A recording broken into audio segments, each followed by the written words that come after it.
नमस्कार टीवी 84 देख रहे सारे दर्शकों का स्वागत है। मैं हरप्रीत कौर ते बुलेटिन की शुरुआत करते हैं हेडलाइंस से नाल। बेदबी दे गोलीकांड विच कसूते किले पुलिस अफसर फोरेंसिक रिपोर्ट विच वड्डा खुलासा।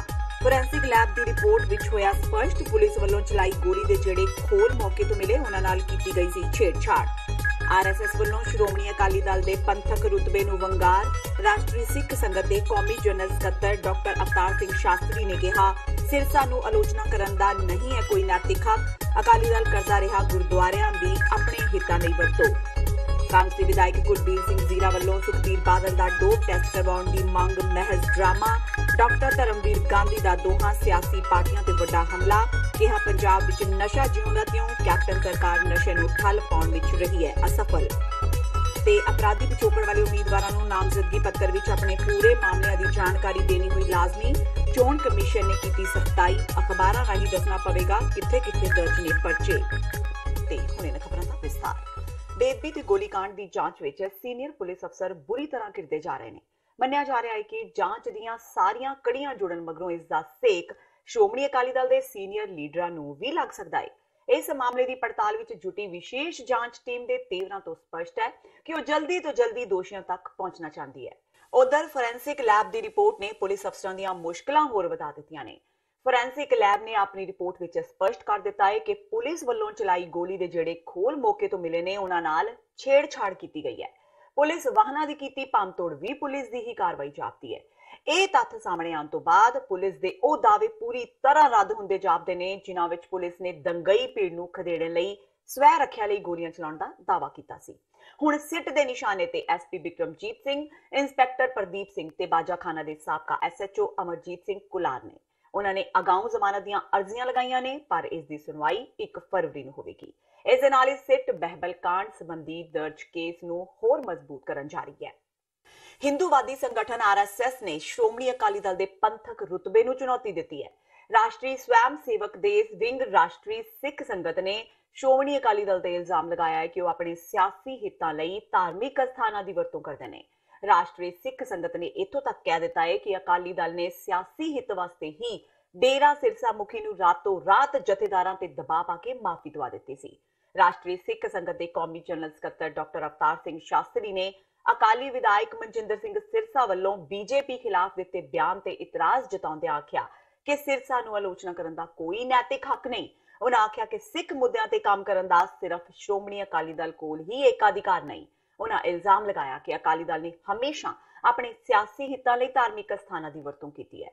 अकाली सरकार दे हुंदिआं सिख संस्थावां विच दखल सिखरां ते सी। उन्हां इह भी इल्जाम लगाया कि डेरा सिरसा मुखी नूं माफी दिवाउण पिछे भी श्रोमणी अकाली दल के सियासी हित लुके हुए सन। इस संबंधी श्रोमणी कमेटी राही 82 लाख रुपए के इश्तिहार भी दिते गए जिस विच उसनूं माफी दित्ती दिखाई गई। तखत हजूर साहिब नांदेड़ के प्रबंधकी बोर्ड के प्रधान की नियुक्ति लई बीजेपी सरकार की दखलअंदाजी बारे डॉक्टर शास्त्री ने आख्या कि श्रोमणी अकाली दल नूं इसलिए इतराज है क्योंकि वह चंगे गुरसिख व्यक्तियों नूं प्रबंधकी बोर्ड विच नहीं आउण देना चाहता। उन्हां दोष लगाया कि श्रोमणी अकाली दल अपना एकाधिकार कायम रखना चाहता है। जिक्र ही होगी कि हाल ही विच दिल्ली कमेटी के आगू मनजिंदर सिंह सिरसा ने सोशल मीडिया ते आख्या सी कि तखत पटना साहिब ते तखत हजूर साहिब के प्रबंधकी बोर्ड विच सरकारी दखल खिलाफ मजबूर होकर उन्हां नूं बोलना पिया है कि अकाली दल दा किन्ना राजनीतिक तौर ते धार्मिक संस्थावां दे उपर किन्ना दखल है। इसकी उदाहरण है गुरमीत राम रहीम नूं किस तरह ढंग दे नाल माफ करवाया। वो असी नहीं कह रहे, पांचों सिंह साहिबाना चो एक सिंह साहिबान ने शरेआम ये कहा कि सानू किस तरीके नाल बुलाया गया और सौदा साध नूं माफ करवाया गया। और होर तां होर गुरुद्वारा प्रबंधक कमेटी ने 82 लाख रुपए की ऐड दी। क्या ये विशेषाधिकार सिर्फ अकाली दल कोल ही है? उधर इस मामले ते अवतार सिंह शास्त्री नूं भाई गोबिंद सिंह लोंगोवाल ने जवाब दिता है। श्रोमणी गुरुद्वारा प्रबंधक कमेटी के प्रधान भाई गोबिंद सिंह लोंगोवाल ने राष्ट्रीय सिख संगत के जनरल सकत्तर अवतार सिंह शास्त्री के मीडिया विच दिते बयान की सख्त शब्दों में निंदा की है जिस विच उन्होंने कहा सी कि शास्त्री ने कहा कि गुरुद्वारा साहिबान का प्रबंध श्रोमणी अकाली दल कर रहा है। इन्हां शब्दों ते इतराज जताउंदिआं भाई लोंगोवाल ने कहा कि गुरुद्वारा साहिबान का प्रबंध सिखां वल्लों चुनी हुई नुमाइंदा सिख जथेबंदी श्रोमणी गुरुद्वारा प्रबंधक कमेटी वालों किया जाता है। राष्ट्रीय सिख संगत कहाउण वाली RSS की शाखा है जो हमेशा सिखां विच दुविधा पैदा करने की कोशिश करती रहती है। भाई लोंगोवाल ने यह भी कहा कि महाराष्ट्र सरकार तखत Shri Hazur Sahib board Nanded they act 1956 की धारा 11 विच मनमर्जी नाल सोध करके अपने पद्धर ते प्रधान नियुक्त करना चाहती है, जो कि सही नहीं है ते संगत इस फैसले का पुरजोर विरोध भी करती है। लोंगोवाल ने कहा कि RSS नूं यह हरगिज नहीं भुलना चाहिए कि सिख एक वखरी कौम है, इसका इतिहास निराला ते विलखण है। मनजिंदर सिंह सिरसा वालों भाजपा नाल अकाली दल दा गठजोड़ तोड़ लैण दे दिते गए बयान तो बाद पंजाब अंदर सियासत पूरी तरह पक गई है। इस दे बावजूद गृह मंत्री राजनाथ सिंह केंद्रीय मंत्री हरसिमरत कौर बादल दे नवी दिल्ली स्थित घर विच पहुंचे। इस मौके राजनाथ सिंह नाल रक्षा मंत्री निर्मला सीतारमन, लोक सभा स्पीकर सुमित्रा महाजन ते होर कई भाजपा आगू भी हाਜ਼ਰ सन। भाजपा आगूआं नूं बादल वल्लों दोपहर दे खाणे ते सद्दिया गया सी, जिस दौरान श्रोमणी अकाली दल दे प्रधान सुखबीर सिंह बादल ने सब नूं जी आयां आख्या। राजनाथ ने बादल घर खाना खाण तो पहलां ढोल भी वजाया। जिक्रयोग है कि सिरसा के बयान तो बाद पंजाब अंदर अकाली भाजपा गठजोड़ बारे कई तरह के सवाल खड़े होने लग पे सन। इस मामले ते जिथे अकाली दल के प्रधान सुखबीर बादल ने भी सिरसा की हमायत करदियां गुरुद्वारियां के मामले विच किसी भी तरह की दखलअंदाजी नूं सिख भाईचारे लई बर्दाश्त के काबिल नहीं दसिया सी, उत्थे ही RSS ने भी अकाली दल के खिलाफ पड़ास कड्ढी सी।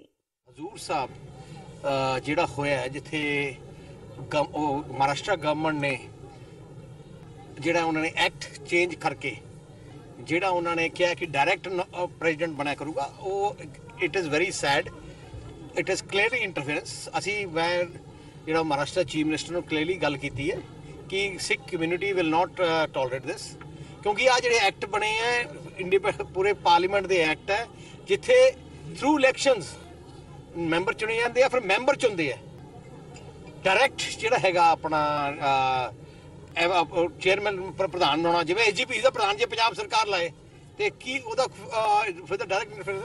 सो ਅਸੀਂ ਉਹਨਾਂ ਨੂੰ ਕਿਹਾ and I hope he take the rectify. मैं कहना कि मैं उन्होंने किया, मैं होप करदा कि वो रेक्टिफाई करन। पटियाला तो सांसद डॉक्टर धर्मवीर गांधी ने कुलबीर सिंह जीरा वालों सुखबीर बादल का डोप टेस्ट करवाउण दी मंग नूं ड्रामा करार दिता है। उन्होंने कहा कि पंजाब विच नशा ज्यों दा त्यों है ते कैप्टन सरकार नशे नूं ठल पाउण विच असफल रही है। उन्हें अगे बोलदियां कहा कि वह लोक सभा चोणां लई बिल्कुल तैयार ने ते अपने काम के आधार ते ही वोटां मंगणगे। नाल ही उन्होंने SSP चरणजीत शर्मा की गिरफ्तारी तो बाद कैप्टन अमरिंदर सिंह वालों दिते बयान की हमायत की ते कहा कि हाई कोर्ट वालों क्लीन चिट मिलन तो बाद आस बज गई है कि श्री गुरु ग्रंथ साहिब जी की बेदबी कराने वाले दोषी छेती ही सलाखां पिछे होंगे। ये सब शोशेबाजी है जी, कोई मतलब नहीं है। डोप टेस्ट बहुत जे कोई बंदा खांदा है तो वो अपनी सेहत वास्ते माड़ा है, ਉਹਦੀ ਆਪਣੀ ਸਿਆਸੀ ਸਿਹਤ ਵਾਸਤੇ ਵੀ ਮਾੜਾ ਹੈਗਾ, ਨਿੱਜੀ ਸਿਹਤ ਵਾਸਤੇ ਵੀ ਮਾੜਾ ਹੈਗਾ। ਇਹ ਡਰਾਮੇਬਾਜ਼ੀ ਹੈ, ਕੁਛ ਨਹੀਂ ਪਿਆ ਜੀ। ਪੰਜਾਬ ਨਸ਼ਾ ਦੀ ਸਮੱਸਿਆ ਜਿਉਂਦੀ ਤਿਉਂ ਕਾਇਮ ਹੈਗੀ ਹੈ। ਸਰਕਾਰ ਦੇ ਅਨੇਕਾਂ ਕੋਸ਼ਿਸ਼ਾਂ ਦੇ ਬਾਵਜੂਦ ਨਸ਼ੇ ਠੱਲ ਨਹੀਂ ਪੈ ਰਹੀ ਹੈਗੀ ਹੈ। ਔਰ ਜੀਰਾ ਨੇ ਜੋ ਖੁਲਾਸੇ ਕੀਤੇ ਨੇ ਉਹ ਤੁਹਾਡੇ ਸਾਹਮਣੇ ਨੇ ਕਿ ਕਿਵੇਂ ਪੁਲਿਸ ਅਫਸਰ ਇਸ ਨਸ਼ੇ ਧੰਦੇ ਸ਼ਾਮਲ ਨੇ ਔਰ ਪੰਜਾਬ ਸਰਕਾਰ ਨੇ ਇਹਦੀ ਇਨਕੁਆਇਰੀ ਬਿਠਾਈ ਹੈਗੀ। ਉਹਦੀ ਰਿਪੋਰਟ ਆ ਲੈਂਦੇ ਉਹ ਦੇਖਦੇ ਆ ਕਿ ਪੰਜਾਬ ਸਰਕਾਰ ਇਸ ਬਾਰੇ ਕੀ ਕਰਦੀ ਹੈਗੀ ਹੈ। ਬਿਲਕੁਲ ਠੀਕ ਹੈ ਜੀ। ਔਰ ਉਹਨਾਂ ਨੇ ਦਰੁਸਤ ਕਿਹਾ ਜੀ, ਸਾਡੇ ਗੁਰੂ ਗ੍ਰੰਥ ਸਾਹਿਬ ਇਕੱਲੇ ਸਿੱਖਾਂ ਦੇ ਨਹੀਂ, ਸਾਰੇ ਪੰਜਾਬੀਆਂ ਦੇ ਸਨਮਾਨ, ਸਭ ਤੋਂ ਸਨਮਾਨਯੋਗ ਸਾਡੇ ਗ੍ਰੰਥ ਨੇ, ਉਹ ਧਾਰਮਿਕ ਗ੍ਰੰਥ ਹੈਗੇ, ਉਹ ਸਾਰੇ ਪੰਜਾਬ ਦੀ ਸਮੁੱਚੀ ਵਿਰਾਸਤ ਹੈ, ਪੰਜਾਬੀ ਦੀ ਵਿਰਾਸਤ ਹੈ Shri Guru Granth Sahib.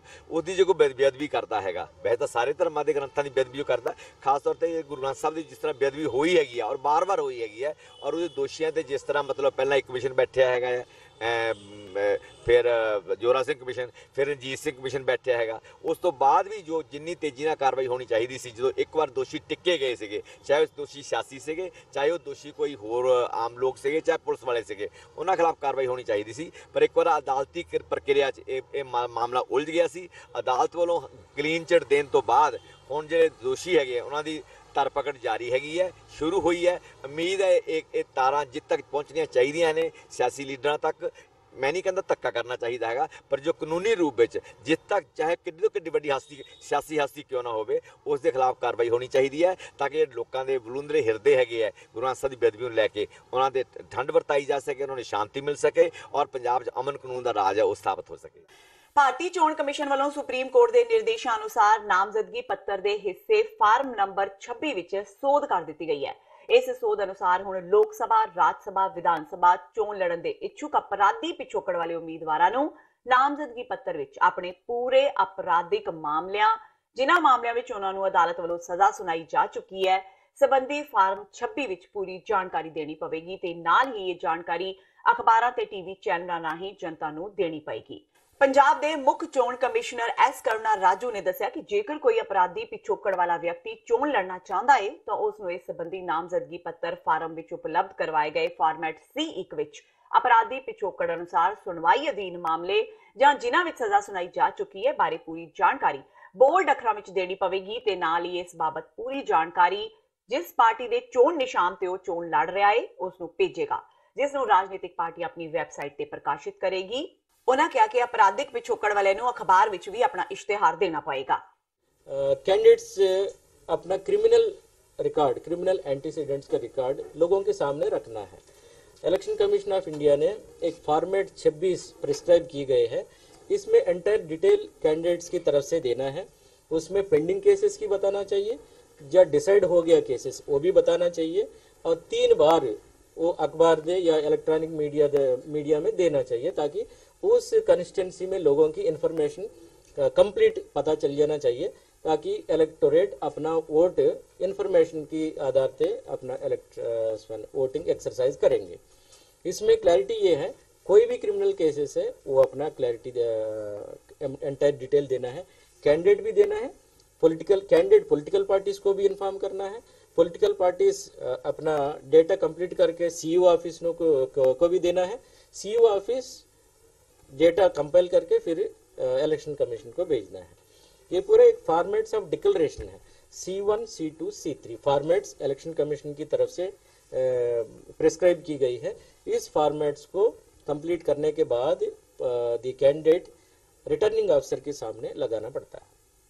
Returning officer scrutiny के दौरान ये सभी जानकारी स्क्रूटनी करेगा। ते हुण वेला हो गया ब्रेक दा, बाकी दी खबरां इस ब्रेक तो बाद।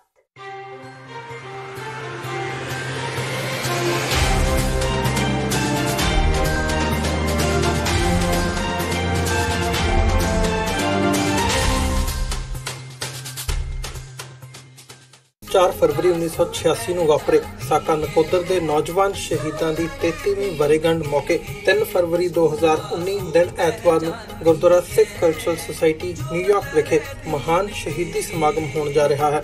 ਖਾਲਿਸਤਾਨ ਅਫੇਅਰਸ ਸੈਂਟਰ ਦੇ ਸੰਚਾਲਕ ਡਾਕਟਰ ਅਮਰਜੀਤ ਸਿੰਘ ਅਤੇ ਹੋਰ ਪੰਥਕ ਵਿਦਵਾਨਾਂ ਵੱਲੋਂ ਕੌਮ ਦੇ ਅਜੋਕੇ ਇਤਿਹਾਸ ਨਾਲ ਸੰਬੰਧਿਤ ਵਿਚਾਰਾਂ ਦੀ ਸਾਂਝ ਪਾਈ ਜਾਵੇਗੀ। ਗੁਰੂ ਘਰ ਕਮੇਟੀ, ਦੁਆਬਾ ਸਿੱਖ ਐਸੋਸੀਏਸ਼ਨ ਅਤੇ ਸਮੂਹ ਪੰਥਕ ਜਥੇਬੰਦੀਆਂ ਵੱਲੋਂ ਆਪ ਸਭ ਨੂੰ ਇਸ ਸ਼ਹੀਦੀ ਸਮਾਗਮ ਵਿੱਚ ਪਹੁੰਚਣ ਲਈ ਬੇਨਤੀ ਕੀਤੀ ਜਾਂਦੀ ਹੈ। ਵਧੇਰੇ ਜਾਣਕਾਰੀ ਲਈ ਤੁਸੀਂ ਹੇਠ ਲਿਖੇ ਨੰਬਰਾਂ ਤੇ ਸੰਪਰਕ ਕਰ ਸਕਦੇ ਹੋ।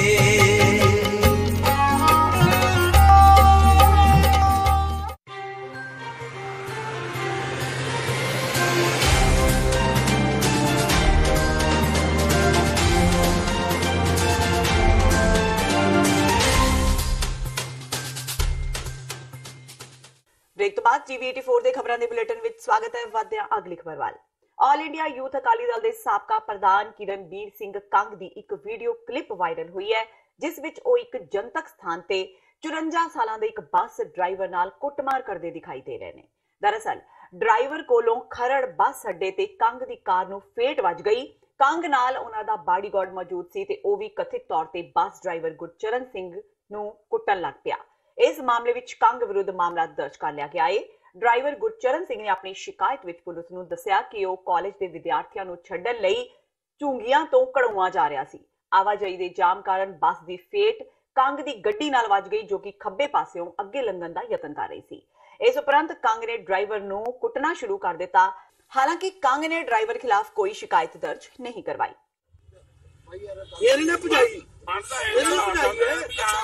तू गड्डी भजाई कि नहीं भजाई? पता लगने के बाद उसकी बच गई। तो एक मिनट बात सर, गड्डी भजाई कि नहीं भजाई? तू गड्डी भजाई कि नहीं भजाई? तो मेरी बात सुन, तू गड्डी भजाई कि नहीं भजाई? मारन तो बाद गड्डी मार तो बाद भजाई तो भज गया। ठीक है,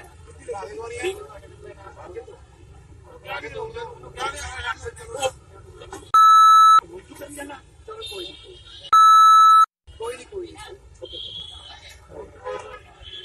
ਥੱਲੇ ਮਾਰਦਾ ਉਦੋਂ ਨਹੀਂ ਦੇਖਿਆ ਜੋ ਥੱਲੇ ਦੇਣ ਲੱਗਾ। ਜ਼ਿਲ੍ਹਾ ਫਤਿਹਗੜ੍ਹ ਸਾਹਿਬ ਦੇ ਹਲਕਾ ਬੱਸੀ ਪਠਾਣਾ ਦੇ ਇੱਕ ਪੈਲੇਸ ਵਿੱਚ ਸ਼੍ਰੋਮਣੀ ਅਕਾਲੀ ਦਲ ਦੇ ਐਸਸੀ ਵਿੰਗ ਦੇ ਵੱਲੋਂ ਬੈਠਕ ਕੀਤੀ ਗਈ। ਮੀਟਿੰਗ ਵਿੱਚ ਐਸਸੀ ਵਿੰਗ ਦੇ ਪ੍ਰਧਾਨ ਗੁਲਜ਼ਾਰ ਸਿੰਘ ਰਣੀਕੇ ਨੇ ਮੁੱਖ ਮਹਿਮਾਨ ਦੇ ਤੌਰ ਤੇ ਸ਼ਮੂਲੀਅਤ ਕੀਤੀ। ਇਸ ਮੌਕੇ ਉਹਨਾਂ ਨਾਲ ਸੀਨੀਅਰ ਅਕਾਲੀ ਨੇਤਾ ਜਗਦੀਪ ਸਿੰਘ ਚੀਮਾ ਤੇ ਦਰਬਾਰਾ ਸਿੰਘ ਗੁਰੂ ਵੀ ਮੌਜੂਦ ਰਹੇ। ਇਸ ਬੈਠਕ ਵਿੱਚ ਐਸਸੀ ਭਾਈਚਾਰੇ ਦੇ ਲੋਕ ਤੇ ਅਕਾਲੀ ਯੂਥ ਵਿੰਗ ਵੱਡੀ ਗਿਣਤੀ ਵਿੱਚ ਸ਼ਾਮਿਲ ਹੋਇਆ। ਇਸ ਦੌਰਾਨ ਗੁਲਜ਼ਾਰ ਸਿੰਘ ਰਣੀਕੇ ਨੇ ਕਿਹਾ ਕਿ ਇਨ੍ਹਾਂ ਬੈਠਕਾਂ ਦਾ ਮੁੱਖ ਉਦੇਸ਼ ਕਾਂਗਰਸ ਸਰਕਾਰ ਦੀ ਲੋਕ ਵਿਰੋਧੀ ਨੀਤੀਆਂ ਪ੍ਰਤੀ ਲੋਕਾਂ ਨੂੰ ਜਾਗਰੂਕ ਕਰਨਾ ਹੈ। ਉਹਨਾਂ ਕਿਹਾ ਕਿ ਕਾਂਗਰਸ ਨੇ ਸੱਤਾ ਵਿੱਚ ਆਉਣ ਲਈ ਹਰ ਵਰਗ ਨਾਲ ਵੱਡੇ ਵਾਅਦੇ ਕੀਤੇ ਸਨ, ਪਰ ਹੁਣ ਤੱਕ ਇੱਕ ਵੀ ਵਾਅਦਾ ਪੂਰਾ ਨਹੀਂ ਕੀਤਾ। ਜਿੱਡਾ ਵੱਡਾ ਇਹਨਾਂ ਨੇ ਝੂਠ, ਮੇਰਾ ਖਿਆਲ ਜਦੋਂ ਦਾ ਦੇਸ਼ ਯਾਦ ਹੋਇਆ ਕਾਂਗਰਸ ਪਾਰਟੀ ਨੇ ਜਾਂ ਦੂਜੀਆਂ ਨੇ ਪਹਿਲੀ ਵਾਰੀ ਦਾ ਵੱਡਾ ਝੂਠ ਮਾਰਿਆ ਕਿ ਐਡਾ ਮਤਲਬ ਜ਼ਿੰਮੇਵਾਰ ਬੰਦਾ ਹੋ ਗਿਆ, ਮਤਲਬ ਇਹੋ ਜਿਹੀਆਂ ਗੱਲਾਂ ਕਰਨੀਆਂ ਤਾਂ ਅੱਜ ਉਹ ਇੱਕ ਵੀ ਪੂਰੀ ਨਹੀਂ ਕਰ ਸਕੇ। ਉਹਦੇ ਜਾਗਰੂਕ ਕਰਨ ਵਾਸਤੇ ਹੀ ਹਲਕੇਵਾਰ ਮੀਟਿੰਗਾਂ ਰੱਖੀਆਂ ਵੀ ਹੁਣ ਜਿਹੜੀ 2019 ਦੀ ਚੋਣ ਆ ਰਹੀ ਆ ਪਾਰਲੀਮੈਂਟ ਦੀ, ਉਹਦੇ 'ਚ ਵੀ ਇਹ ਪਲਾਨ ਕਰ ਰਹੇ ਵੀ ਉਹਦੇ 'ਚ ਕੋਈ ਇਹੋ ਜਿਹੇ ਝੂਠ ਮਾਰੀਏ ਜਿੰਨਾ ਸਾਡਾ ਫਿਰ ਕੋਈ ਦਾ ਲੱਗ ਜੇ ਵੀ ਉਹ ਜਾਗਰੂਕ ਕਰਨਾ ਤੇ ਵੀ ਉਹ ਲੇਖਾ ਜੋਖਾ ਵੀ ਜਦੋਂ ਆਉਂਦੇ ਇਹਨਾਂ ਨੂੰ ਇੱਕੋ ਗੱਲ ਪੁੱਛੋ ਵੀ ਜਿਹੜੀ ਗਰੀਬਾਂ ਦੇ ਨਾਲ ਤੁਸੀਂ ਕਿਹੜੀ ਸਕੀਮ ਜਿਹੜੀ ਸਾਡੇ ਭਲੇ ਦੀ ਬਣਾਈ ਉਹ ਦੱਸ ਦੇਣ, ਇੱਕ ਹੀ ਦੱਸ ਦੇਣ। ਇੰਡੀਆਂ ਸਕੀਮਾਂ ਤੇ ਗਿਣਤੀ ਤੇ ਬਹੁਤ ਵੱਡੀ ਹੈ, ਇੱਕ ਹੀ ਦੱਸ ਦਿਨ ਜਿਹੜੀ ਬਣਾਈ ਆ ਜਿਹੜੀ ਅਸੀਂ ਉਹਨਾਂ ਦਾ ਕਰ ਸਕੀਏ ਸਰਕਾਰ, ਜਾਂ ਧਾਰਮਿਕ ਤੌਰ ਤੇ ਜਿੰਨੇ ਸੰਤ ਮਹਾਂਪੁਰਸ਼ ਜਾਂ ਸ਼ਹੀਦ ਹੋਏ ਨੇ ਉਹਨਾਂ ਦੇ ਵਿਰਸੇ ਦੀ ਗੱਲ ਜਾਂ ਕੋਈ ਇਹੋ ਜਿਹੀ ਕੀਤੀ ਹੋਵੇ ਭਲਾਈ ਵਾਸਤੇ।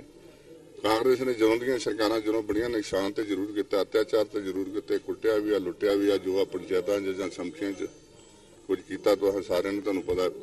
ਇਹਨਾਂ ਨੂੰ ਹੁਣ ਉਹ ਸੋਚਣ ਹੁਣ ਮਜਬੂਰ ਹੋਏ ਸੋਚਣ ਨੂੰ ਜਦੋਂ ਲੋਕਾਂ ਨੇ ਕਿਹਾ ਵੀ ਤੁਸੀਂ ਬੰਦ ਕਿਉਂ ਕੀਤੀਆਂ। ਇਸ ਕਰਕੇ ਇਹ ਲੇਖਾ ਜੋਖਾ ਲਈ ਗੱਲ ਹੈ ਵੀ ਜਿਹੜੀ ਆਉਣ ਵਾਲੀਆਂ ਚੋਣਾਂ ਨੇ ਉਹ ਸਾਨੂੰ ਸਾਰਿਆਂ ਨੂੰ ਜਾਗਰੂਕ ਹੋਣਾ ਪਊ। ਸ਼੍ਰੋਮਣੀ ਅਕਾਲੀ ਦਲ ਸਾਰੇ ਪੰਜਾਬੀਆਂ ਦੀ, ਪੰਜਾਬ ਦੀ ਮਾਂ ਪਾਰਟੀ ਆ ਤੇ ਇਹਦੀ ਰਖਵਾਲੀ ਕਰਨਾ ਸਭ ਤੋਂ ਜ਼ਿਆਦਾ ਫਰਜ਼ ਗਰੀਬ ਭਾਈਚਾਰੇ ਦਾ।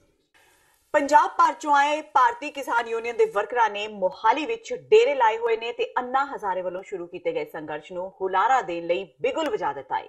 ਕਿਸਾਨ ਆਗੂ ਮੋਹਾਲੀ ਦੇ ਫੇਜ਼ 8 ਸਥਿਤ ਗੁਰਦੁਆਰਾ ਅੰਬ ਸਾਹਿਬ ਵਿਖੇ ਇਕੱਠੇ ਹੋਏ ਤੇ ਕਾਫਲੇ ਦੇ ਰੂਪ ਵਿੱਚ ਕਿਸਾਨ ਜਥੇਬੰਦੀਆਂ ਤੋਂ ਇਲਾਵਾ ਸਾਬਕਾ ਫੌਜੀਆਂ ਨੇ ਚੰਡੀਗੜ੍ਹ ਦੇ ਸੈਕਟਰ 25 ਸਥਿਤ ਧਰਨਾ ਗਰਾਊਂਡ ਲਈ ਚਾਲੇ ਪਾ ਦਿੱਤੇ, ਜਿੱਥੇ ਦੇਰ ਰਾਤ ਤੱਕ ਕਿਸਾਨ ਧਰਨੇ ਵਿੱਚ ਸ਼ਮੂਲੀਅਤ ਕਰਨ ਲਈ ਪੁੱਜਦੇ ਰਹੇ। ਬਹੁਤ ਲੰਬੇ ਸਮੇਂ ਤੋਂ ਸਾਡੀ ਲਟਕਦੀ ਆ ਰਹੀ ਮੰਗ ਹੈ ਡਾਕਟਰ ਸਵਾਮੀਨਾਥਨ ਕਮਿਸ਼ਨ ਦੀ ਸਿਫਾਰਿਸ਼, ਜਿਹੜੀ ਕਿ ਤੁਹਾਨੂੰ ਪਤਾ ਪ੍ਰੈਸ ਨੂੰ ਕਿ 2006 ਦੇ ਵਿੱਚ ਸਰਕਾਰ ਕੋਲੇ ਆ ਗਈ, ਲੇਕਿਨ ਸਰਕਾਰ ਨੇ ਅੱਜ ਤੱਕ ਲਾਗੂ ਨਹੀਂ ਕੀਤੀ। ਔਰ ਉਹਦਾ ਜਿਹੜਾ ਕਿਸਾਨ ਦੇ ਉੱਤੇ ਮਾੜਾ ਪ੍ਰਭਾਵ ਪਿਆ ਉਹ ਇਹ ਪਿਆ ਕਿ ਅੱਜ ਕਿਸਾਨ ਕਰਜ਼ਾਈ ਹੋ ਗਿਆ, ਔਰ ਇੰਨਾ ਕਰਜ਼ਾਈ ਹੋ ਗਿਆ ਕਿ ਉਹ ਕਰਜ਼ੇ ਦੇ ਕਾਰਨ ਖੁਦਕੁਸ਼ੀ ਕਰ ਰਿਹਾ, ਉਹ ਮਰ ਰਿਹਾ। ਉਹਨਾਂ ਹਾਲਾਤਾਂ ਦੇ ਵਿੱਚ ਕਿਸਾਨ ਦੀ ਜਦੋਂ ਇਹ ਹਾਲਾਤ ਹੋਈ ਹੈ ਉਸ ਵੇਲੇ ਸਾਡੀ ਲੋੜ ਬਣਦੀ ਹੈ ਕਿਸਾਨਾਂ ਨੂੰ ਜਿਉਂਦਿਆਂ ਰੱਖਣ ਲਈ ਕਿ ਡਾਕਟਰ ਸਵਾਮੀਨਾਥਨ ਦੀ ਰਿਪੋਰਟ ਦੇ ਉੱਤੇ ਅਸੀਂ ਆਰ-ਪਾਰ ਦੀ ਲੜਾਈ ਦੇਈਏ। ਦੂਸਰੀ ਜਿਹੜੀ ਇਹਦੀ ਮੰਗ ਹੈ ਸਾਡੀ ਉਹ ਇਹ ਹੈ ਕਿ ਦੇਖੋ 2006 ਤੋਂ ਲੈ ਕੇ 2019 ਆ ਗਿਆ, ਭਾਅ ਨਹੀਂ ਦਿੱਤਾ ਕਿਸਾਨ। ਸਰ ਕਰਜ਼ਾ ਉਸ ਕਰਕੇ ਹੋਇਆ ਉਹਨੂੰ ਭਾਅ ਨਾ ਘੱਟ ਮਿਲਣ ਕਰਕੇ, ਤੇ ਇਸ ਕਰਕੇ ਉਹ ਸਮੁੱਚਾ ਕਿਸਾਨ ਦਾ ਕਰਜ਼ਾ ਖਤਮ ਹੋਵੇ, ਇਹ ਮੰਗਾਂ ਹੈ। ਨਾਲ ਜਿਵੇਂ ਕਿਸਾਨ ਨੂੰ ਪੈਨਸ਼ਨ ਦਿੱਤੀ ਜਾਵੇ, ਫਲ ਦੁੱਧ ਸਬਜ਼ੀ ਹੈ ਜਿਹੜੀ ਇਹਦਾ ਵੀ ਰੇਟ ਡਾਕਟਰ ਸਵਾਮੀਨਾਥਨ ਦੇ ਫਾਰਮੂਲੇ ਅਨੁਸਾਰ ਦਿੱਤਾ ਜਾਵੇ। ਕੇਸਤਾਰੀ hockey gold world cup hockey tournament ਦਾ ਅੱਜ ਮੋਹਾਲੀ ਦੇ ਇੰਟਰਨੈਸ਼ਨਲ ਹਾਕੀ ਸਟੇਡੀਅਮ ਵਿੱਚ ਸ਼ੁਰੂਆਤ ਹੋ ਗਈ।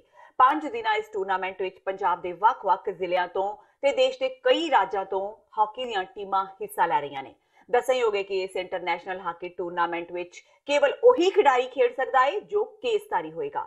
ਟੂਰਨਾਮੈਂਟ ਦੀ ਅੱਜ ਸ਼੍ਰੋਮਣੀ ਅਕਾਲੀ ਦਲ ਟਕਸਾਲੀ ਦੇ ਮੈਂਬਰ ਪਾਰਲੀਮੈਂਟ ਰਣਜੀਤ ਸਿੰਘ ਬ੍ਰਹਮਪੁਰਾ ਨੇ ਸ਼ੁਰੂਆਤ ਕੀਤੀ ਤੇ ਉੱਥੇ ਆਈਆਂ ਟੀਮਾਂ ਵੱਲੋਂ ਮਾਰਚ ਪਾਸਟ ਤੋਂ ਸਲਾਮੀ ਲਈ। ਉਹਨਾਂ ਮੀਡੀਆ ਨਾਲ ਗੱਲ ਕਰਦੇ ਹੋਏ ਕਿਹਾ ਕਿ ਇਹ ਹਾਕੀ ਨੂੰ ਪ੍ਰਫੁੱਲਤ ਕਰਨ ਲਈ ਇੱਕ ਚੰਗਾ ਕਦਮ ਹੈ। ਕੋਈ ਸਮਾਂ ਸੀ ਜਦੋਂ ਹਾਕੀ ਦੀ ਇਸ ਖੇਡ ਵਿੱਚ ਪੂਰੀ ਟੀਮ ਵਿੱਚ ਪੰਜਾਬ ਦੇ ਖਿਡਾਰੀ ਹੋਇਆ ਕਰਦੇ ਸਨ, ਪਰ ਸਮੇਂ ਦੇ ਨਾਲ-ਨਾਲ ਹੁਣ ਇਹ ਗੇਮ ਕਾਫੀ ਪਛੜ ਚੁੱਕੀ ਹੈ, ਪਰ ਫਿਰ ਵੀ ਉਸ ਨੂੰ ਦੁਬਾਰਾ ਸੁਰਜੀਤ ਤੇ ਜ਼ਿੰਦਾ ਕਰਨ ਲਈ ਇਹ ਇੱਕ ਬਹੁਤ ਵਧੀਆ ਕਦਮ ਮੰਨਿਆ ਜਾ ਰਿਹਾ ਹੈ। ਇਹ ਕੇਸਾਧਾਰੀ ਜਿਹੜੇ ਵਿਦਿਆਰਥੀ ਆ ਜਾਂ ਪਲੇਅਰ ਆ ਉਹਨਾਂ ਦਾ ਟੂਰਨਾਮੈਂਟ ਸ਼ੁਰੂ ਹੋ ਰਿਹਾ। ਤੇ ਕੋਈ ਸਮਾਂ ਸੀਗਾ ਹਾਕੀ ਦੇ ਵਿੱਚ ਪੰਜਾਬ ਦਾ, ਹਾਂ ਹਾਕੀ ਦੇ ਵਿੱਚ ਕੋਈ ਸਮਾਂ ਸੀਗਾ ਕਿ ਪੰਜਾਬ ਦਾ ਸਾਰੀ ਦੁਨੀਆ ਦੇ ਵਿੱਚ, ਇਹ ਨਹੀਂ ਇਕੱਲੇ ਭਾਰਤ ਦੇ ਵਿੱਚ ਜਾਂ ਏਸ਼ੀਆ ਦੇ ਵਿੱਚ, ਬਲਕਿ ਸਾਰੀ ਦੁਨੀਆ ਦੇ ਵਿੱਚ ਜਿਹੜੀ ਹਾਕੀ ਆ ਉਹ ਇੰਡੀਆ ਦੀ ਵਧੀਆ ਹੁੰਦੀ ਸੀ ਤੇ ਇੰਡੀਆ ਦੇ ਸਾਰੇ ਪਲੇਅਰ ਜਿਹੜੇ ਸੀ ਉਹ ਤਕਰੀਬਨ ਜਿਹੜੇ ਪੰਜਾਬ ਦੇ ਹੁੰਦੇ ਸੀ। ਪਰ ਅੱਜ ਅਸੀਂ ਬਹੁਤ ਪਛੜ ਗਏ ਔਰ ਕਾਰਨ ਕਈ ਨੇ। ਕੋਈ ਤਾਂ ਗਵਰਨਮੈਂਟਾਂ ਨੇ ਜਿਸ ਤਰ੍ਹਾਂ ਇਹ ਜਿਹੜੇ ਪਲੇਅਰ ਹੁੰਦੇ ਨੇ ਉਹਨਾਂ ਦੀ ਸੇਵਾ ਕਰਨੀ, ਉਹਨਾਂ ਨੂੰ ਪ੍ਰੋਪਰ ਕੋਚਿੰਗ ਦੇਣੀ, ਸਭ ਕੁਝ ਜੋ ਇੰਤਜ਼ਾਮ ਕਰਨਾ ਚਾਹੀਦਾ, ਇਧਰ ਧਿਆਨ ਨਹੀਂ ਦਿੱਤਾ। ਆਪੋ ਆਪਣੇ ਕੰਮਾਂ ਦੇ ਵਿੱਚ ਫਸੇ ਫਿਰਦੇ ਨੇ, ਜਿਸ ਕਰਕੇ ਹੁਣ ਹਾਕੀ ਦੀ ਜਿਹੜੀ ਪੋਜੀਸ਼ਨ ਹੈ ਉਹ ਏਡੀ ਵਧੀਆ ਨਹੀਂ ਜਿਹੜੀ ਪਹਿਲਾਂ ਹੁੰਦੀ ਸੀ, ਲੇਕਿਨ ਕੋਸ਼ਿਸ਼ ਕਰਨੀ ਚਾਹੀਦੀ ਆ। ਇੰਡੀਆ ਦਾ ਬਹੁਤ ਵੱਡਾ ਨਾਂ ਹਾਕੀ ਦੇ ਵਿੱਚ ਦੁਨੀਆ 'ਚ। ਅੰਮ੍ਰਿਤਸਰ ਸਥਿਤ ਦੁਰਗਿਆਣਾ ਮੰਦਿਰ ਦੇ ਸਰੋਵਰ ਵਿੱਚ ਇੱਕ ਅਧਿਆਪਕਾ ਵੱਲੋਂ ਛਾਲ ਮਾਰ ਕੇ ਖੁਦਕੁਸ਼ੀ ਕਰਨ ਦਾ ਮਾਮਲਾ ਸਾਹਮਣੇ ਆਇਆ ਹੈ। ਦੱਸਿਆ ਜਾ ਰਿਹਾ ਹੈ ਕਿ ਅਧਿਆਪਕਾ ਪਿਛਲੇ ਕੁਝ ਸਮੇਂ ਤੋਂ ਆਪਣੇ ਤੇ ਲੱਗ ਰਹੇ ਇਲਜ਼ਾਮਾਂ ਕਾਰਨ ਕਾਫੀ ਪਰੇਸ਼ਾਨ ਸੀ, ਜਿਸ ਕਰਕੇ ਉਸਨੇ ਇਹ ਕਦਮ ਚੁੱਕਿਆ। ਉੱਥੇ ਹੀ ਅਧਿਆਪਕਾ ਦੇ ਪਤੀ ਯੋਗੇਸ਼ ਖੰਨਾ ਨੇ ਜਾਣਕਾਰੀ ਦਿੰਦਿਆਂ ਦੱਸਿਆ ਕਿ ਉਸ ਦੀ ਪਤਨੀ ਰਾਤ ਨੂੰ ਖਾਣਾ ਖਵਾ ਕੇ ਸੁੱਤੀ ਸੀ ਤੇ ਉਸ ਤੋਂ ਬਾਅਦ ਜਦੋਂ ਸਵੇਰੇ ਉੱਠੇ ਤਾਂ ਉਹਨਾਂ ਦੇਖਿਆ ਕਿ ਪਤਨੀ ਘਰ ਵਿੱਚ ਨਹੀਂ ਸੀ। ਕੁਝ ਸਮੇਂ ਬਾਅਦ ਉਹਨਾਂ ਨੂੰ ਸੂਚਨਾ ਮਿਲੀ ਕਿ ਉਹਨਾਂ ਦੀ ਪਤਨੀ ਨੇ ਸਰੋਵਰ ਵਿੱਚ ਛਾਲ ਮਾਰ ਕੇ ਖੁਦਕੁਸ਼ੀ ਕਰ ਲਈ ਹੈ। ਦੱਸਿਆ ਜਾ ਰਿਹਾ ਹੈ ਕਿ ਅਧਿਆਪਕਾ ਐਫਲੇ ਅਰੁਣ ਰਸ਼ਮੀ ਸੈਨਿਕ ਸਕੂਲ ਵਿੱਚ 20 ਸਾਲ ਤੋਂ ਸਕੂਲ ਵਿੱਚ ਨੌਕਰੀ ਕਰ ਰਹੀ ਸੀ ਤੇ ਉਹ ਘਰ ਵਿੱਚ ਟਿਊਸ਼ਨ ਵੀ ਪੜ੍ਹਾਉਂਦੀ ਸੀ, ਜਿਸ ਕਾਰਨ ਸਕੂਲ ਵਿੱਚੋਂ ਉਸ ਨੂੰ ਕੱਢ ਦਿੱਤਾ ਗਿਆ ਸੀ। ਅਧਿਆਪਕਾ ਤੇ ਸਕੂਲ ਵੱਲੋਂ ਦਬਾਅ ਵੀ ਪਾਇਆ ਜਾ ਰਿਹਾ ਸੀ। ਇਸੇ ਕਰਕੇ ਉਹ ਦੁਖੀ ਹੋ ਗਈ ਸੀ, ਜਿਸ ਕਰਕੇ ਉਹ ਮਾਨਸਿਕ ਤਣਾਅ ਵਿੱਚ ਸੀ। ਸਾਰਾ ਪਰਿਵਾਰ ਉਸ ਨੂੰ ਹੌਸਲਾ ਦਿੰਦਾ ਸੀ, ਪਰ ਇਸੇ ਦੌਰਾਨ ਉਸ ਨੇ ਨੌਕਰੀ ਛੱਡ ਦਿੱਤੀ ਤੇ ਇਹ ਕਦਮ ਚੁੱਕ ਲਿਆ। ਸਾਨੂੰ ਕੋਈ 9:15 ਵਜੇ ਪਤਾ ਲੱਗਾ ਜੀ। ਹਾਂਜੀ, ਹੁਣ ਕੀ ਕਾਰਵਾਈ ਹੋਈ ਪੁਲਿਸ ਵੱਲੋਂ? ਕਾਰਵਾਈ ਉਹਨਾਂ ਨੇ ਲਾਸ਼ ਉੱਥੋਂ ਆਪਣਾ ਕੱਢੀ ਹੈ, ਕੱਢ ਕੇ ਤੇ ਸਾਨੂੰ ਜਦੋਂ ਪਤਾ ਲੱਗਾ ਤੇ ਹੁਣ ਆਪਣਾ ਉਹਨਾਂ ਨੇ ਪੋਸਟਮਾਰਟਮ ਤੇ ਭੇਜਣੀ ਹੈ ਤੇ ਸਾਨੂੰ ਇਨਸਾਫ ਦਵਾਇਆ ਗਿਆ, ਪੋਸਟਮਾਰਟਮ ਕਰਾਇਆ ਗਿਆ। ਡਿਪਰੈਸ਼ਨ ਦੇ ਵਿੱਚ ਉਹ 1.5-2 ਸਾਲ ਤੋਂ ਰਹਿੰਦੀ ਸੀ। ਹਾਂਜੀ, ਜ਼ਿਆਦਾ ਡਿਪਰੈਸ਼ਨ 'ਚ ਰਹਿੰਦੀ ਸੀ। ਜਲੰਧਰ ਵਿੱਚ ਅੱਜ ਇੱਕ ਤੇਂਦੂਏ ਦੇ ਆ ਜਾਣ ਕਾਰਨ ਲੋਕਾਂ ਵਿੱਚ ਦਹਿਸ਼ਤ ਦਾ ਮਾਹੌਲ ਪੈਦਾ ਹੋ ਗਿਆ। ਜਲੰਧਰ ਸ਼ਹਿਰ ਦੇ ਲੰਮਾ ਪਿੰਡ ਇਲਾਕੇ ਵਿੱਚ ਇੱਕ ਤੇਂਦੂਏ ਨੂੰ ਘੁੰਮਦੇ ਹੋਏ ਦੇਖਿਆ ਗਿਆ ਤੇ ਲੋਕਾਂ ਵਿੱਚ ਹਫੜਾ ਦਫੜੀ ਮਚ ਗਈ। ਲੋਕਾਂ ਨੇ ਇਸ ਦੀ ਸੂਚਨਾ ਜੰਗਲਾਤ ਵਿਭਾਗ ਨੂੰ ਦਿੱਤੀ। ਫਿਲਹਾਲ ਤੇਂਦੂਆ ਖੇਤਾਂ ਵਿੱਚ ਲੁਕਿਆ ਹੋਇਆ ਹੈ ਤੇ ਲੋਕਾਂ ਦੀ ਭੀੜ ਉੱਥੇ ਇਕੱਠੀ ਹੋ ਗਈ ਹੈ। ਮੁਹੱਲਾ ਨਿਵਾਸੀ ਸੰਤੋਖ ਸਿੰਘ ਨੇ ਦੱਸਿਆ ਕਿ ਉਹ ਖੇਤਾਂ ਵਿੱਚ ਕੰਮ ਕਰ ਰਿਹਾ ਸੀ ਕਿ ਅਚਾਨਕ ਉਸਨੇ ਖੇਤ ਵਿੱਚ ਤੇਂਦੂਏ ਨੂੰ ਦੇਖਿਆ ਤੇ ਇਸ ਦੀ ਸੂਚਨਾ ਮੁਹੱਲਾ ਨਿਵਾਸੀਆਂ ਨੂੰ ਦਿੱਤੀ। ਮੌਕੇ ਤੇ ਪੁੱਜੀ ਜੰਗਲਾਤ ਟੀਮ ਦੇ ਅਧਿਕਾਰੀਆਂ ਵੱਲੋਂ ਤੇਂਦੂਏ ਨੂੰ ਕਾਬੂ ਕਰਨ ਦੀ ਕੋਸ਼ਿਸ਼ ਕੀਤੀ ਗਈ ਤਾਂ ਉਹ ਜਾਲ ਵਿੱਚ ਨਹੀਂ ਫਸ ਸਕਿਆ। ਇਸ ਦੌਰਾਨ ਉਸਨੇ 5 ਨੌਜਵਾਨਾਂ ਨੂੰ ਜ਼ਖਮੀ ਕਰ ਦਿੱਤਾ।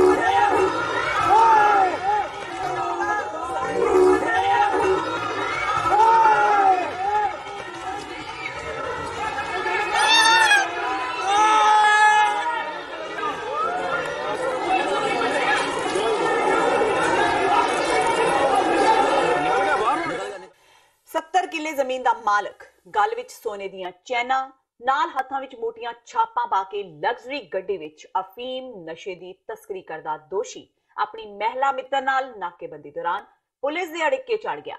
ਦੱਸ ਦਈਏ ਕਿ ਦੋਸ਼ੀ ਹਰਿਆਣਾ ਦੇ ਫਤਿਹਾਬਾਦ ਦਾ ਵਸਨੀਕ ਹੈ ਤੇ ਇਸ ਧੰਦੇ ਵਿੱਚ ਆਪਣੀ ਮਹਿਲਾ ਮਿੱਤਰ ਦੀ ਮਦਦ ਲੈਂਦਾ ਸੀ ਤਾਂ ਜੋ ਪੁਲਿਸ ਕਰਮੀਆਂ ਨੂੰ ਸ਼ੱਕ ਨਾ ਹੋ ਸਕੇ।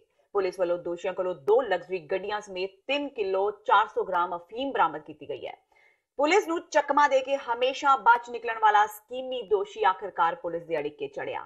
ਅੱਜ ਦੋਸ਼ੀ ਨੂੰ ਅਦਾਲਤ ਵਿੱਚ ਪੇਸ਼ ਕਰ ਪੁੱਛਗਿੱਛ ਲਈ ਰਿਮਾਂਡ ਦੀ ਮੰਗ ਕੀਤੀ ਜਾਵੇਗੀ, ਜਿਸ ਤੋਂ ਹੋਰ ਖੁਲਾਸੇ ਹੋਣ ਦੀ ਸੰਭਾਵਨਾ ਹੈ। ਤੁਹਾਨੂੰ ਦੱਸ ਦਈਏ ਕਿ ਹਰਿਆਣਾ ਦਾ ਇਹ ਵਸਨੀਕ 70 ਕਿੱਲੇ ਜ਼ਮੀਨ ਦਾ ਮਾਲਕ ਹੈ।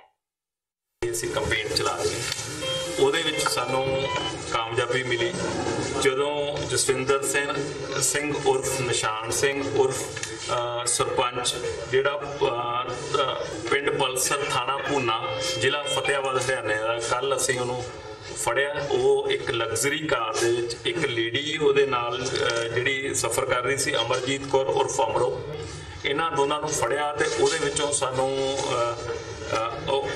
ਅਫੀਮ ਬਰਾਮਦ ਹੋਈ ਤੇ ਅਫੀਮ ਬਰਾਮਦ 3 kg ਅਫੀਮ ਬਰਾਮਦ ਹੋਈ। ਸੋਸ਼ਲ ਮੀਡੀਆ ਪਲੇਟਫਾਰਮ WhatsApp ਤੇ ਇਨੀ ਦਿਨੀ ਕੁਝ ਫੋਟੋਆਂ ਵਾਇਰਲ ਹੋ ਰਹੀਆਂ ਨੇ, ਜਿਨ੍ਹਾਂ ਵਿੱਚ ਇੱਕ 65 ਸਾਲਾ ਬਾਬਾ 23 ਸਾਲ ਦੀ ਲੜਕੀ ਨਾਲ ਗੁਰਦੁਆਰਾ ਸਾਹਿਬ ਵਿੱਚ ਲਾਵਾਂ ਲੈ ਰਿਹਾ ਹੈ। ਇਹਨਾਂ ਤਸਵੀਰਾਂ ਨਾਲ ਮੈਰਿਜ ਸਰਟੀਫਿਕੇਟ ਫਾਰਮ ਵੀ ਵਾਇਰਲ ਹੋ ਰਿਹਾ ਹੈ, ਜਿਸ ਤੇ ਲਾੜੀ ਤੇ ਲਾੜੇ ਦੀ ਜਨਮ ਤਰੀਕ ਤੋਂ ਸਾਫ਼ ਅੰਦਾਜ਼ਾ ਲੱਗ ਰਿਹਾ ਹੈ ਕਿ ਦੋਹਾਂ ਦੀ ਉਮਰ ਵਿਚਕਾਰ ਇੱਕ ਪੀੜ੍ਹੀ ਦਾ ਫਰਕ ਹੈ। ਤਸਵੀਰਾਂ ਦੀ ਪੜਤਾਲ ਕਰਨ ਤੇ ਇਹ ਤਸਵੀਰਾਂ ਬਿਲਕੁਲ ਸਹੀ ਪਾਈਆਂ ਗਈਆਂ ਤੇ ਸਰਟੀਫਿਕੇਟ ਦੇ ਤੱਥਾਂ ਵਿੱਚ ਕੁਝ ਵੀ ਗਲਤ ਨਹੀਂ ਪਾਇਆ ਗਿਆ।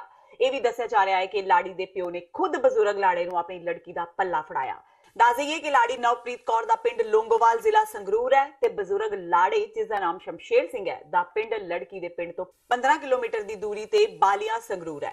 ਪਰ ਬਜ਼ੁਰਗ ਤੇ ਉਸਦਾ ਇਕਲੌਤਾ ਲੜਕਾ ਜਤਿੰਦਰ ਸਿੰਘ ਸੰਗਰੂਰ ਕੋਠੇ ਵਿੱਚ ਰਹਿ ਰਹੇ ਨੇ। ਲੜਕੀ ਦੀ ਉਮਰ 23 ਸਾਲ ਹੈ ਤੇ ਲੜਕੀ 12ਵੀਂ ਦੀ ਪੜ੍ਹਾਈ ਉਪਰੰਤ ਨਰਸ ਦਾ ਕੋਰਸ ਕਰਕੇ ਸਰਕਾਰੀ ਹਸਪਤਾਲ ਵਿੱਚ ਕੰਮ ਕਰ ਰਹੀ ਸੀ। ਉੱਥੇ ਹੀ 65 ਸਾਲਾਂ ਬਜ਼ੁਰਗ ਦਾ ਲੜਕਾ ਕੰਮ ਕਰਦਾ ਸੀ। ਸ਼ਮਸ਼ੇਰ ਸਿੰਘ ਦੇ ਲੜਕੇ ਤੇ 23 ਸਾਲਾ ਲੜਕੀ ਨਵਪ੍ਰੀਤ ਵਿਚਕਾਰ ਗੱਲਬਾਤ ਸ਼ੁਰੂ ਹੋਈ, ਜਦਕਿ ਸ਼ਮਸ਼ੇਰ ਸਿੰਘ ਦਾ ਲੜਕਾ ਪਹਿਲਾਂ ਹੀ ਵਿਆਹਿਆ ਹੋਇਆ ਸੀ ਤੇ ਉਸ ਦੇ 9 ਸਾਲ ਦਾ ਲੜਕਾ ਤੇ 13 ਸਾਲ ਦੀ ਲੜਕੀ ਹੈ। ਬਜ਼ੁਰਗ ਲਾੜੇ ਦੇ ਮੁੰਡੇ ਦਾ ਆਪਣੀ ਵੋਟੀ ਨਾਲ ਝਗੜਾ ਚੱਲਦਾ ਹੈ ਤੇ ਉਹ ਆਪਣੇ ਸਹੁਰੇ ਪਿੰਡ ਬਾਲੀਆਂ ਵਿੱਚ ਹੀ ਰਹਿ ਰਹੀ ਹੈ, ਜਦਕਿ ਸ਼ਮਸ਼ੇਰ ਸਿੰਘ ਤੇ ਉਸ ਦਾ ਮੁੰਡਾ ਸੰਗਰੂਰ ਕੋਠੀ ਵਿੱਚ ਰਹਿ ਰਹੇ ਨੇ। ਦੱਸਿਆ ਜਾ ਰਿਹਾ ਹੈ ਕਿ ਬਜ਼ੁਰਗ ਸ਼ਮਸ਼ੇਰ ਸਿੰਘ ਕਿਸੇ ਡਿਪਾਰਟਮੈਂਟ ਵਿੱਚੋਂ ਰਿਟਾਇਰ ਹੈ ਤੇ ਉਸ ਕੋਲ ਚੰਗੀ ਜ਼ਮੀਨ ਜਾਇਦਾਦ ਹੈ। ਸ਼ਮਸ਼ੇਰ ਦਾ ਲੜਕਾ ਨਵਪ੍ਰੀਤ ਨਾਲ ਵਿਆਹ ਕਰਾਉਣਾ ਚਾਹੁੰਦਾ ਸੀ, ਪਰ ਉਸਦਾ ਆਪਣੀ ਪਤਨੀ ਨਾਲ ਚੱਲ ਰਹੇ ਝਗੜੇ ਕਾਰਨ ਇਹ ਸਭ ਸੰਭਵ ਨਹੀਂ ਸੀ ਹੋ ਸਕਦਾ, ਜਿਸ ਕਾਰਨ ਉਸਨੇ ਆਪਣੇ 65 ਸਾਲਾ ਰਿਟਾਇਰਡ ਪਿਤਾ ਨੂੰ ਇਸ ਵਿਆਹ ਲਈ ਮਨਾਇਆ। ਫਿਲਹਾਲ ਜੋ ਇਹਨਾਂ ਦੇ ਪਿੰਡ ਵਾਲੇ ਤੇ ਨਜ਼ਦੀਕੀ ਗੱਲਾਂ ਦੱਸ ਰਹੇ ਨੇ, ਉਹਨਾਂ ਨਾਲ ਕਈ ਸਵਾਲ ਖੜੇ ਹੋ ਰਹੇ ਨੇ ਕਿ ਆਖਰ ਲੜਕੀ ਆਪਣੇ ਦਾਦੇ ਦੀ ਉਮਰ ਦੇ ਬਜ਼ੁਰਗ ਨਾਲ ਲਾਵਾਂ ਲੈਣ ਲਈ ਰਾਜ਼ੀ ਕਿਵੇਂ ਹੋ ਗਈ। ਦੂਜਾ ਇਹ ਕਿ ਸ਼ਮਸ਼ੇਰ ਸਿੰਘ ਦੇ ਲੜਕੇ ਜਤਿੰਦਰ ਸਿੰਘ ਨੇ ਇਸ ਵਿਆਹ ਲਈ ਆਪਣੇ ਪਿਤਾ ਨੂੰ ਮਨਾਇਆ ਕਿਵੇਂ ਤੇ ਲੜਕੇ ਦੇ ਕਹਿਣ ਤੇ 65 ਸਾਲਾ ਪਿਓ ਮੰਨਿਆ ਕਿਵੇਂ। ਤੇ ਇਸ ਹੁਣ ਤੱਕ ਦੀਆਂ ਖਬਰਾਂ ਜਾਂਦੇ ਇੱਕ ਵਾਰ ਫੇਰ ਨਜ਼ਰ ਮਾਰਦੇ ਹਾਂ ਮੁੱਖ ਖਬਰਾਂ ਤੇ। ਬੇਦੀ ਦੇ ਗੋਲੀकांड ਵਿੱਚ ਕਸੂਤੇ ਘਿਰੇ ਪੁਲਿਸ ਅਫਸਰ, ਫੋਰੈਂਸਿਕ ਰਿਪੋਰਟ ਵਿੱਚ ਵੱਡਾ ਖੁਲਾਸਾ। ਫੋਰੈਂਸਿਕ ਲੈਬ ਦੀ ਰਿਪੋਰਟ ਵਿੱਚ ਹੋਇਆ ਸਪਸ਼ਟ, ਪੁਲਿਸ ਵੱਲੋਂ ਚਲਾਈ ਗੋਲੀ ਦੇ ਜਿਹੜੇ ਖੋਲ ਮੌਕੇ ਤੋਂ ਮਿਲੇ ਉਹਨਾਂ ਨਾਲ ਕੀਤੀ ਗਈ ਸੀ ਛੇੜਛਾੜ। ਆਰਐਸਐਸ ਵੱਲੋਂ ਸ਼੍ਰੋਮਣੀ ਅਕਾਲੀ ਦਲ ਦੇ ਪੰਥਕ ਰੁਤਬੇ ਨੂੰ ਵੰਗਾਰ। ਰਾਸ਼ਟਰੀ ਸਿੱਖ ਸੰਗਤ ਦੇ ਕੌਮੀ ਜਨਰਲ ਸਕੱਤਰ ਡਾਕਟਰ ਅਵਤਾਰ ਸਿੰਘ ਸ਼ਾਸਤਰੀ ਨੇ ਕਿਹਾ, ਸਿਰਸਾ ਨੂੰ ਆਲੋਚਨਾ ਕਰਨ ਦਾ ਨਹੀਂ ਹੈ ਕੋਈ ਨੈਤਿਕ ਹੱਕ। ਅਕਾਲੀ ਦਲ ਕਰਦਾ ਰਿਹਾ ਗੁਰਦੁਆਰਿਆਂ ਦੀ ਆਪਣੇ ਹਿੱਤਾਂ ਲਈ ਵਰਤੋਂ। ਕਾਂਗਰਸੀ ਵਿਧਾਇਕ ਕੁਲਬੀਰ ਸਿੰਘ ਜ਼ੀਰਾ ਵੱਲੋਂ ਸੁਖਬੀਰ ਬਾਦਲ ਦਾ ਡੋਪ ਟੈਸਟ ਕਰਵਾਉਣ ਦੀ ਮੰਗ ਮਹਿਜ਼ ਡਰਾਮਾ। ਡਾਕਟਰ ਧਰਮਵੀਰ ਗਾਂਧੀ ਦਾ ਦੋਹਾਂ ਸਿਆਸੀ ਪਾਰਟੀਆਂ ਤੇ ਵੱਡਾ ਹਮਲਾ। ਕਿਹਾ ਪੰਜਾਬ ਵਿੱਚ ਨਸ਼ਾ ਜਿਉਂਦਾ ਤਿਉਂ, ਕੈਪਟਨ ਸਰਕਾਰ ਨਸ਼ੇ ਨੂੰ ਠੱਲ ਪਾਉਣ ਵਿੱਚ ਰਹੀ ਹੈ ਅਸਫਲ। ਤੇ ਅਪਰਾਧੀ ਪਿਛੋਕੜ ਵਾਲੇ ਉਮੀਦਵਾਰਾਂ ਨੂੰ ਨਾਮਜ਼ਦਗੀ ਪੱਤਰ ਵਿੱਚ ਆਪਣੇ ਪੂਰੇ ਮਾਮਲਿਆਂ ਦੀ ਜਾਣਕਾਰੀ ਦੇਣੀ ਹੋਈ ਲਾਜ਼ਮੀ। ਚੋਣ ਕਮਿਸ਼ਨ ਨੇ ਕੀਤੀ ਸਖਤਾਈ, ਅਖਬਾਰਾਂ ਰਾਹੀਂ ਦੱਸਣਾ ਪਵੇਗਾ ਕਿੱਥੇ ਕਿੱਥੇ ਦਰਜ ਨੇ ਪਰਚੇ। ਇਸ ਦੇ ਨਾਲ ਹੀ TV 84 ਦਾ ਖਬਰਾਂ ਦਾ ਬੁਲੇਟਿਨ ਖਤਮ ਹੁੰਦਾ ਹੈ। ਮੈਨੂੰ ਹਰਪ੍ਰੀਤ ਕੌਰ ਨੂੰ ਦਿਓ ਇਜਾਜ਼ਤ। ਸਤਿ ਸ਼੍ਰੀ ਅਕਾਲ।